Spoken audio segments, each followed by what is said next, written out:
Nunca esqueço do que aconteceu quando eu tinha cerca de 11 anos.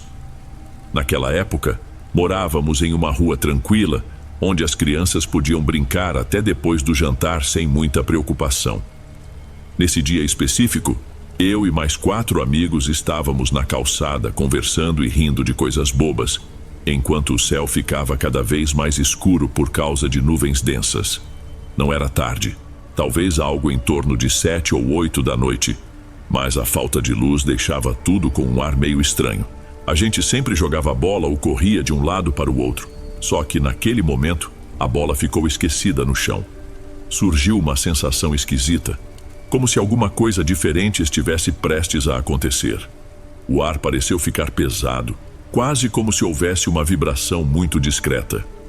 Sem que ninguém combinasse nada, todos nós paramos e olhamos para o alto ao mesmo tempo. Lá em cima, pairava algo grande e silencioso, bem acima das nossas cabeças, talvez a cerca de 40 ou 50 metros, mais perto o bastante para causar um desconforto imediato. Eu só consegui reparar que a parte de baixo era clara e redonda, com pontos luminosos girando devagar. Não se ouvia barulho forte, mas, se a gente prestasse muita atenção, percebia um zumbido fraco, quase sufocado pelo vento. Foi então que a Bruna, uma das minhas vizinhas, gritou como se estivesse tomada por um medo repentino. "Gente, o que é isso?" Outros começaram a correr. Eu me abaixei atrás de um muro tentando me acalmar, mas meus pensamentos não faziam sentido. Sentia que, se ficasse parado, alguma coisa ruim iria acontecer. Depois de menos de 2 minutos, reuni coragem para olhar outra vez. Notei que o objeto já não estava exatamente sobre nós. Tinha se deslocado em direção ao final da rua e parecia deslizar na mesma altura das árvores, que por ali não passavam de 10 metros. Em seguida, sumiu na escuridão, sem qualquer explosão ou clarão marcante. Parecia ter simplesmente desaparecido no ar. Por muitos anos, quase ninguém no bairro tocou no assunto publicamente. Eu mesmo evitei comentar por receio de virar motivo de piada. Só que todos que estavam lá concordam. O horário, o lugar, a forma do objeto e a angústia foram reais. Quando converso com a Bruna ou com o Caio, que também estava naquela noite, percebo que a lembrança deles é igual à minha. A gente não sabe explicar o que foi, mas temos certeza de que não se parecia com nada conhecido. Até hoje, quando lembro daqueles pontos de luz girando lentamente, sinto um desconforto que não consigo descrever. Nunca me convenci de que era algum truque ou imaginação. Costumo dizer quando perguntam se acredito nessas histórias. Eu e meus amigos vimos algo de verdade e aquilo marcou a gente de um jeito que palavras não alcançam. Mesmo sem uma explicação oficial ou qualquer prova concreta, sei que o que vivemos naquela rua jamais vai sair da nossa memória.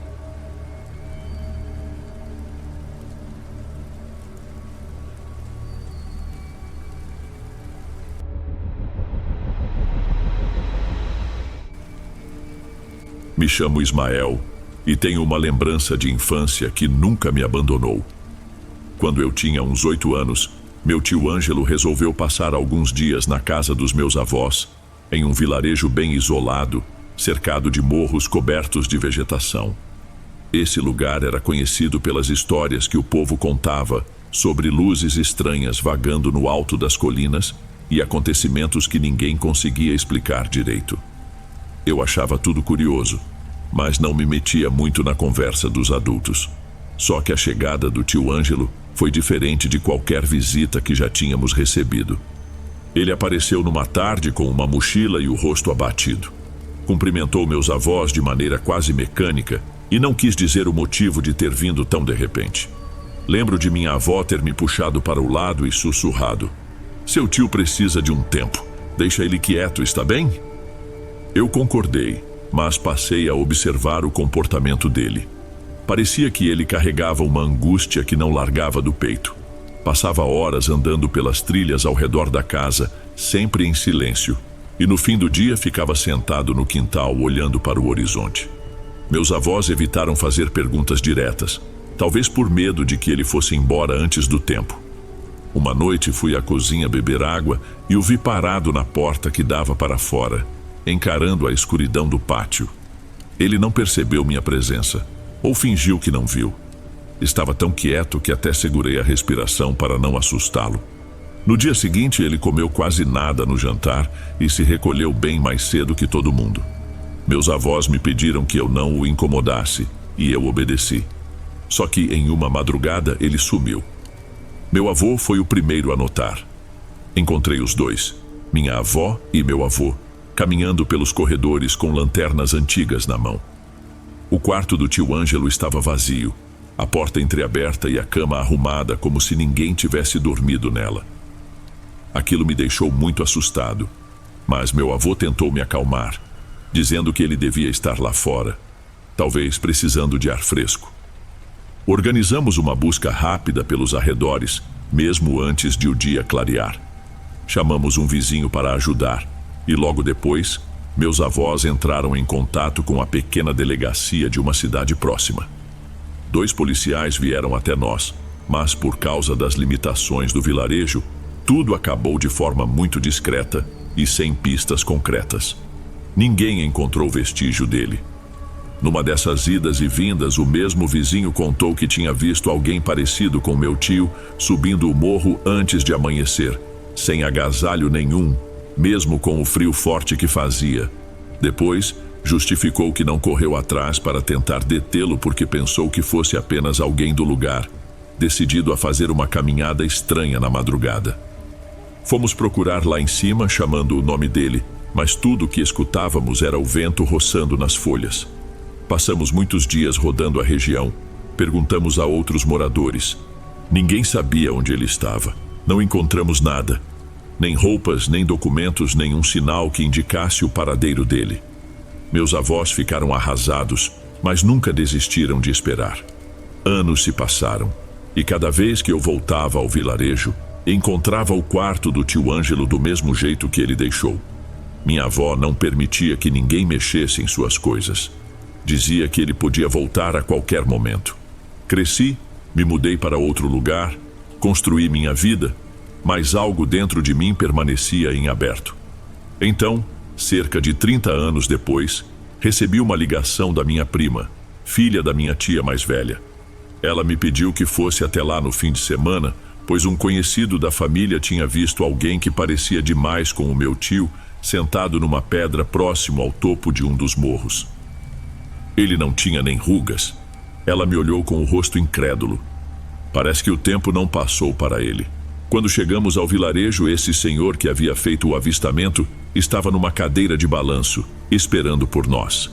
Mostramos a ele uma foto antiga do tio Ângelo, de quando eu ainda era criança. O homem ficou pálido e começou a gaguejar. Era essa pessoa. Eu ofereci ajuda, mas ele disse que morava lá em cima. Falou que só estava descansando. A sensação de ouvir isso me deu um nó na garganta.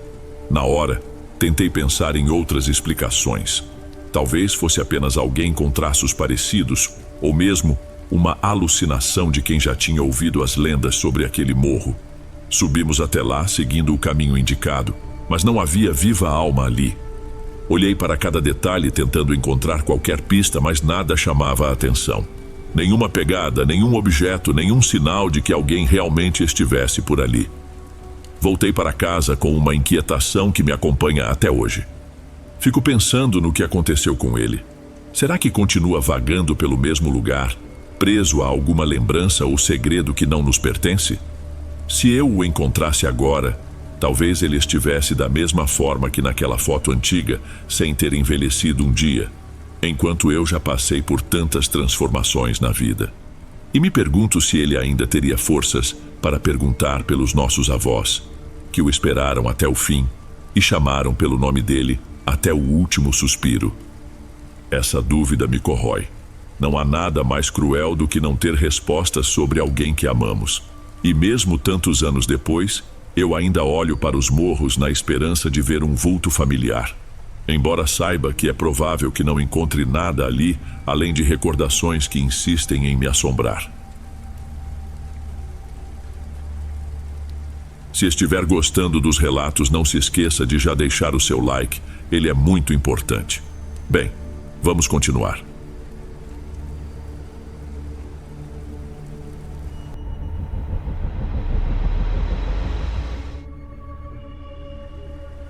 Meu nome é Matheus, trabalho como agrônomo e viajo constantemente para visitar áreas de plantio em lugares bem isolados. Há alguns anos, precisei supervisionar um terreno longe de tudo, e o que aconteceu naquele dia ainda me deixa com uma sensação estranha, mesmo tendo se passado tanto tempo. Na época, eu estava envolvido em um projeto de reflorestamento e passava boa parte da semana dirigindo de um canto a outro. Era um período em que eu terminava o dia na estrada, voltando tarde para casa. Lembro que, em uma quarta-feira de meados de 2017, peguei a estrada principal por volta das 7 da noite para encurtar caminho e chegar mais rápido. Mas o que encontrei foi um trajeto quase deserto, sem sinal de postes de luz ou casas por perto. Eu dirigia uma caminhonete antiga, cabine simples, com carroceria coberta, porque sempre levava ferramentas e mudas de plantas. O motor roncava forte, mas do lado de fora tudo era silencioso demais. De vez em quando eu pensava ter visto alguma figura na beira do asfalto, mas passava rápido e eu atribuía a minha vista cansada. Até que depois de uns 40 minutos, notei um ponto parado na curva mais adiante. Diminuí a marcha para ver melhor e percebi que era uma menina.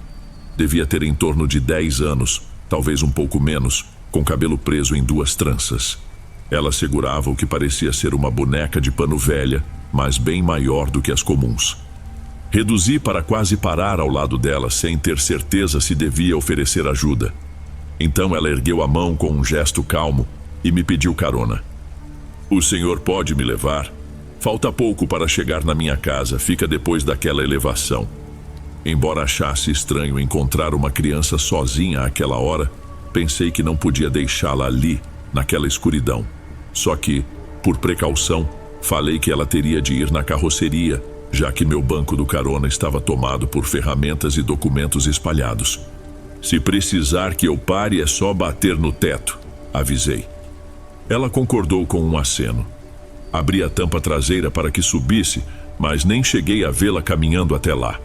Em segundos, ouvi um pequeno barulho confirmando que ela já estava acomodada. Continuei por mais alguns minutos e tudo seguia tão quieto que me perguntei se a menina ainda estava ali. A estrada permanecia deserta, apenas com uma cerca baixa de arame ao lado e mata densa em certos trechos. Então, sem aviso, veio o som de 3 batidas leves no teto. Parei no acostamento, abaixei o vidro e perguntei se ela tinha certeza de que queria descer naquele ponto, porque não parecia haver nenhuma entrada ali. "É logo depois de onde o senhor vê aquele barranco", ela respondeu, com a boneca ainda pendurada no braço. "Meu caminho já está bem perto." Concordei, meio desconfiado, mas não quis insistir para saber mais. Ela saltou da carroceria com a mesma agilidade de antes, deu um sorriso rápido e se embrenhou numa trilha estreita que eu não tinha notado antes. Assim que voltei a dirigir, por causa da vegetação fechada, só fui notar, cerca de 200 metros depois, um portão de ferro todo corroído pelo tempo. Na lateral dele, dava para ver placas de concreto e cruzes inclinadas. Era um cemitério abandonado, o único indício de construção naquele trecho. Fiquei com um incômodo difícil de descrever, mas segui viagem. 2 dias depois, no meu escritório provisório, um funcionário da fiscalização rural apareceu para checar o andamento das atividades. Conversamos sobre os mapas de áreas cultiváveis e depois de algum tempo, eu mencionei a menina que tinha encontrado na estrada. Ele parou de falar na mesma hora, encarando meus papéis como se algo o tivesse alarmado, e perguntou: "Ela estava com uma boneca grande?" Eu respondi que sim, e que além do desconforto e da situação inusitada, não tinha acontecido nada demais. Então ele comentou que naquele cemitério, logo depois do barranco, havia sepulturas antigas de algumas famílias que moravam na região fazia décadas. Disse também que, segundo conversas locais, uma menina foi enterrada ali depois de um acidente estranho que ninguém nunca conseguiu explicar direito. Vez ou outra, viajantes relatavam ter visto alguém parecido com ela pedindo ajuda na estrada. Aquilo me deixou inquieto. Passei dias refletindo sobre o que teria acontecido se eu não tivesse parado, ou se a tivesse colocado no banco do carona. Só sei que até hoje, quando pego um trecho escuro e silencioso, Volto a pensar naquela boneca grande e no rosto sereno da garota. Pode ser apenas uma lenda ampliada pelo isolamento da região. Mas cada vez que lembro, não consigo afastar a ideia de que alguma coisa fora do comum talvez tenha acontecido ali debaixo daquela noite sem lua. Bem, amigos, esses foram os relatos de hoje. Espero de coração que tenham gostado e ficarei muito feliz em te ver nos próximos. Agora na tela, estou deixando outros 2 bons vídeos que certamente irão gostar.